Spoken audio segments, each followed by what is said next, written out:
They're going full 1984 on us, aren't they? More updates on the ongoing demise of a free and open internet came over the weekend. The BBC is embroiled in yet more turmoil, nothing new there. But now it seems pretty obvious that the government plans to censor and control the internet as well as every other aspect of our lives from cradle to grave. So without further ado, let's jump straight into this first article from The Guardian. This one dropped Saturday 27th of June, so last weekend at time of recording. Today programme suffers body blow as BBC prioritises social and digital content. Staff at Radio 4 show, which has 5 million listeners, told making content for likes of TikTok will take precedence for correspondence. As if we didn't know that was the plan already, but it's nice to see the mainstream squirm a little bit, isn't it? The task of briefing the nation on Radio 4's Agenda Setting Today programme has been one of the most urgent tasks facing the BBC's top journalists for decades. Agenda setting. Well, it certainly was a prominent politics and news show in its heyday, but certainly it seems that the BBC is now done with it, at least in its current form. So I wonder how much relevance it really has and how much impact it really has on the public discourse. I don't think I've ever personally listened to it, but that being said, I'm not really one for Radio 4 anyway.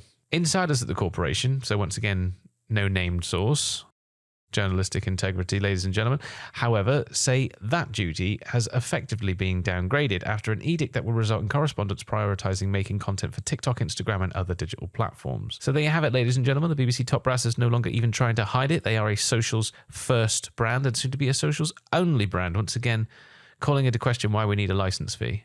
How can they justify it? I don't know. Let's read on, see if we can find out if there is a justification. I doubt it very much. The Guardian understands that staff at Today were told last week that social and digital platforms were now the top priority for correspondence, effectively deprioritising traditional television and radio, including the flagship show. Combined with cuts to the number of journalists, some fear the change will increasingly mean Today being forced to use non-BBC reporters and spokespeople, especially in the early part of its 3-hour run. So what, they're going to start using TikTok and Instagram influencers to find and read the news for the BBC on TikTok and Instagram, are they? We'll come back to that in a little bit, because I think really this whole massive story, not just this article, but this whole story is just becoming a spiral of contradiction upon contradiction. But let's get back to this Guardian article. So essentially what they're saying is that Today has a listenership of 5 million. That's really successful in today's media landscape. Granted, 15, 20 years ago, that would kind of be quite good, but probably fairly average. But obviously, you know, with social media and whatnot, that's really kind of destroyed the traditional broadcast media grip on the media landscape, essentially. When you consider this is a Monday to Saturday show, so 6 days a week, that must make this one of the most popular shows, one of the most successful shows that the BBC has, because that's higher than a lot of social media influencers and people like that get, unless you're looking at sort of Joe Rogan types. So clearly there is a dedicated audience for this programme, unless the BBC aren't being entirely truthful about their numbers, and far be it from me to cast aspersions on the legitimacy and trustworthiness of BBC journalists these days. This feels like a tweak, but it's actually a body blow, said one Radio 4 insider. Today has stayed healthy in the digital age by being well-resourced and dependable. If something happens and you need to know about it, perhaps before going to work, then no other broadcaster can match it. But the plan appears to be for Today to hear from, for instance, Steve Rosenberg if Putin dies, only after Steve has satisfied people who get their news on TikTok. Those 10 minutes serve to chip away the relevance of Today to the life of the nation. This is an act of vandalism, pure and simple. So how's it going to work then? Are they going to broadcast it to social media with a 10-minute delay for traditional media? Why? Why would they do that? Why can't they just simulcast it everywhere all at the same time? Because that's what YouTubers do. That's what, you know, Twitch people do.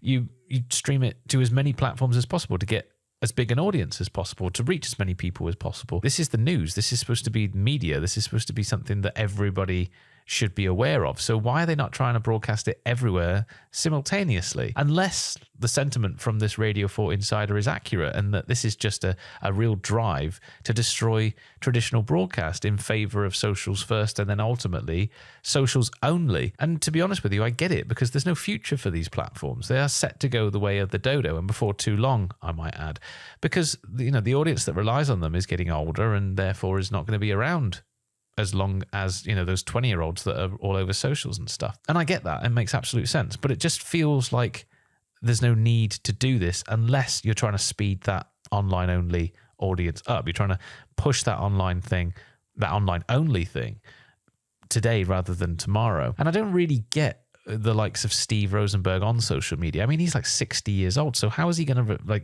make an impact on a 20-year-old? Unless, as I said earlier, they're going to start using TikTok and Instagram influencers to start telling us the news. But this kind of socials first and online only sooner rather than later approach is being backed up in spades by the government. Over on the Financial Times, we got this article a little over a week ago. Ministers to make YouTube and Meta boost prominence of UK news. Move expected in British government Green Paper would set stage for fresh battle with big tech over online misinformation. This article really sets the scene quite nicely. UK ministers plan to force social media video platforms such as YouTube and Meta to make public service news content more prominent, setting the stage for a fresh battle with big tech over online misinformation and illegal content. Looking beyond the nonsense and the doublespeak, quite clearly, ministers are looking to censor and control information on YouTube and social media. And it really pulls into sharp focus the BBC's hiring of their new Director General, Matt Britton, who was obviously ex-Google. The government is expected to consult on rules to boost the news channels and content of public service broadcasters such as the BBC, ITV and Channel 4 as early as this month, several people close to the talks told the Financial Times. That should be something that concerns us all, to be honest. That's not something that we should all be supportive of. Essentially, the BBC, mainstream media is basically collaborating with the government to make sure that their content is seen above anybody else's. So that's the end of meritocracy. That's the end of, you getting essentially what you like from social media. It's not a good thing. It's really not a good thing. The measures would attempt to address concerns that trusted British news is being buried by foreign algorithms that drive viewing habits. Trusted by whom? We'll come back to that in a little bit. One person close to the talks said ministers wanted to tackle head-on the rise of misinformation and disinformation on social media, where many younger audiences now watch the majority of their TV. So essentially, the Ministry of Truth is coming for the youth. The rules could also be extended to national and regional newspapers to make news prominent, for example, at the top of the TikTok feed. It's crazy how both articles mention TikTok extensively and quite exclusively here. I'll leave that to you, the viewer, to make your mind up whether there's any specific relevance or not to that. So what does this mean for you and me, the audience member, the consumer, the customer, essentially, of these platforms? Well, essentially, the notion of fair play, competition and meritocracy is once again being destroyed by government decree to prop up, this time, ideas and media outlets that are now null and void. Even more than that, though, it's essentially just another example of pure gangsterism, the kind of gangsterism that we're just used to these days. This kind of corruption is just par for the course, particularly in the digital era, where it's just so easy to censor and to control. So why can't these companies produce content and compete on merit and merit alone, like other media producers, the big and the small?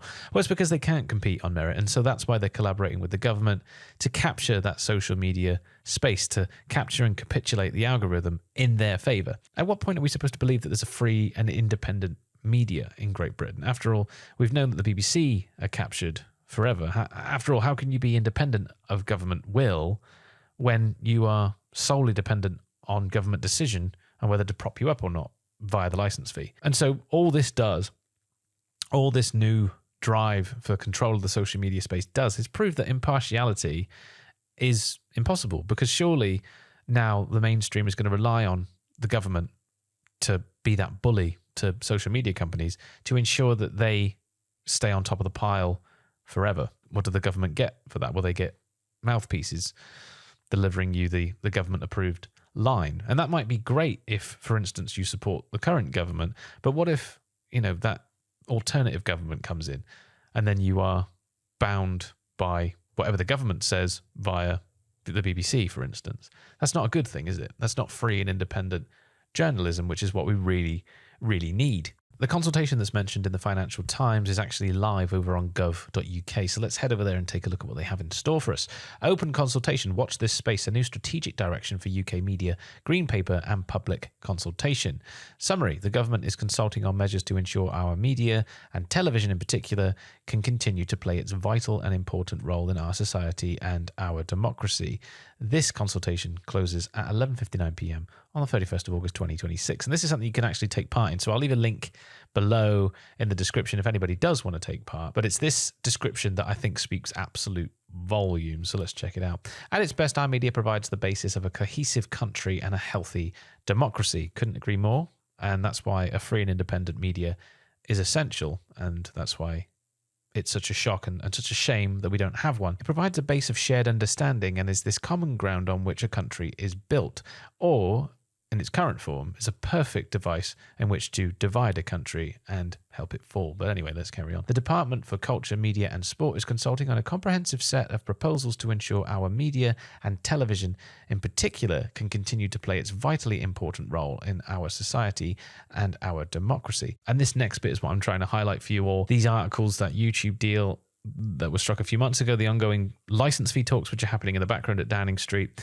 it's all housed neatly in this next little paragraph. Interventions to support an informed society. Interventions. For example, requiring social media to make trustworthy news providers, which could include national and local news publishers and broadcasters, easily discoverable. And there you have it, ladies and gentlemen. Interventions. The government is about to use the power of the state to force social media companies into prioritizing trustworthy news providers. Trustworthy to whom, I ask, because some of you may remember a video I made not too long ago covering this article from the BBC. Trust in news hits a new low, research suggests, which essentially rubber stamps everything that we already knew. Nobody needed a study to prove this or an attempt to disprove it, because after all, nobody trusts the mainstream media and nobody cares what they have to say, hence that 500 million funding hole in the BBC's pot, why nobody is paying the TV license, and essentially why they're making this big push for social media in the first place. So there you have it. The government is essentially going to force social media companies into prioritizing these media outlets, the ones that are trustworthy to them, because as this study proves, nobody cares what the news says. Nobody's listening to the news. So they need this. And the so-called free and independent media are going along with it because, as I say, they need to. Without the power of the state, they lose. And so it makes sense that the BBC is cutting funding for something like the Today programme, which apparently has a 5 million strong leadership. Unless, like I say, the BBC aren't strictly factual about the numbers, as I mentioned earlier. But why would they defund one of their most popular shows? Why would this edict be handed down in the first place? The use of the word prioritising says it all, doesn't it? Prioritizing making content for TikTok, Instagram, and other digital platforms. And again, I get it. It makes sense. Nobody's watching TV, or less and less people are watching TV and radio. And it's very expensive to maintain the broadcast infrastructure. You think of all the towers and cables and trucks and everything that they need. That infrastructure is incredibly expensive. And if less and less people are watching, if less and less people are listening, it makes sense to push for online, because the upkeep and the cost going in will be cheaper.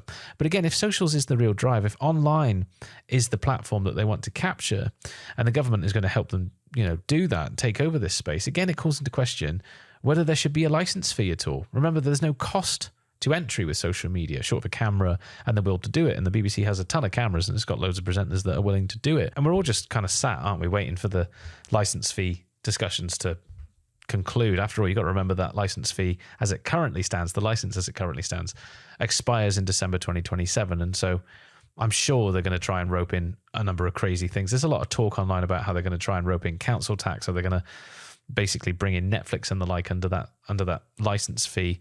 And if they do that, is the price of that subscription going to go down? Is it going to be included in the license fee? How does that work with council tax? There's loads of questions that these kind of decisions bring up, and once again, no answers. We'll see what the future brings on that front, but at the very least, this latest development all but proves that government is working hand in hand with the mainstream media to quash and squash smaller creators and citizen journalists. It's a clear push for control of the space and information in general, if you ask me. And to be honest, all this really means is that the free distribution and reception, actually, of information will soon be, much like the heyday of TV and radio, simply a thing of the past. And who's the real loser in all this? Again, it's me and you, the audience member, the ones that have turned away from the messaging, turned away from the so-called agenda setters, as the BBC likes to claim of itself. People that found a safe haven from the storm of nonsense in like-minded people. And we're about to lose this outlet, aren't we? Whichever outlet you're watching this on, whether that's YouTube, X, Instagram, or TikTok. And what else are we about to lose? Well, that's not something I can tell you, but what I'm certain of is that it's a great deal. We're set to lose even more of ourselves. And the whole thing, as cliche as it is to say, is just so Orwellian. It reads straight out of 1984, which leads me to the question, which no one can seem to answer. How did we get this low? How did we get here? Thank you very much for watching this video. I hope you took something away from it. If you did, please do consider leaving a like, commenting, and subscribing. Let me know your thoughts on our current collective predicament. Thanks again for watching, and I'll see you in the next one.